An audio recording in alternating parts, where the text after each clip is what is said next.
Foi un pleno con moita expectación, con momentos de tensión e mesmo con amagos de tumbar a proposta do goberno local. Finalmente, os tres grupos aprobaron por unanimidade ofrecerlle á Xunta o terreo da Casa da Parga para a construción do novo centro de saúde. A alcaldesa quixo levar a pleno esta cuestión logo de que o Sergas paralizase o protocolo asinado o mes pasado, no tempo que tardaban en valorar unha localización alternativa na Rochela. O PP acusou a Marta Giraldez de xestionar mal este asunto, pero de ser moi hábil á hora de mobilizar os veciños. Isto faino como ninguén.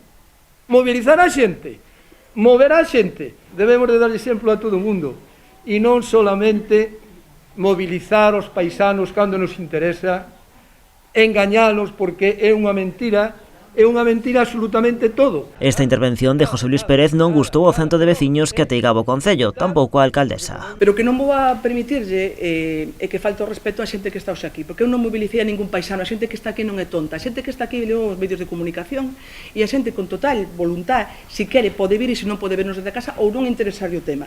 Entón vostede non falta o respeto porque eu non mobilicei a ningún paisano, porque aquí non vexo paisanos, vexo homes e mulleres veciños do noso concello. O enfrontamento entre o popular e o público foi indo a máis, tachou a algún dos presentes de hooligan e mesmo chegou a responder a algunhas acusacións dos veciños que reprochaban que non tivese feito nada por mellorar a sanidade Meis nos seus 20 anos de goberno.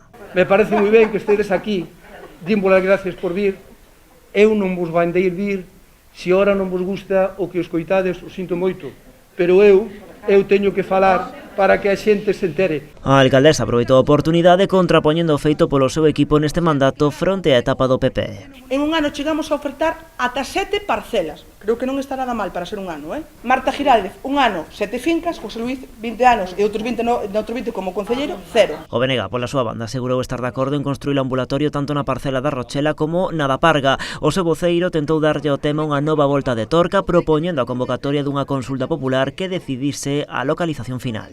Unha consulta popular a mes e todos os veciños con seu voto deciden cal é o mellor terreo, porque pode ser que os que estén aquí queren Parga, pero eu quero saber todos. Isto é a democracia pura para escoller un terreo. Pero a alcaldesa retrucoulle que xa chegara o momento de pronunciarse e votar pola proposta sobre a Parga que estaban a debater. E aínda que os nacionalistas avanzaron un non e os populares mesmo tentaron parar a sesión para manter un encontro co bloque e decidir o sentido do seu voto, finalmente todos votaron a favor. Iso sí, cun matiz, ofrecerase o terreo sen incluir no texto a mención ao protocolo xa asinado co Sergas. Quitamos o do protocolo.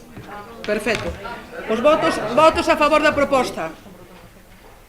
Por unanimidade. E así, cando xa parecía que a batalla estaba perdida, a alcaldesa fíxose co apoio de todo o pleno e co aplauso do público, un aplauso ao que despois se uniron tanto os concelleiros do goberno como os dous grupos da oposición.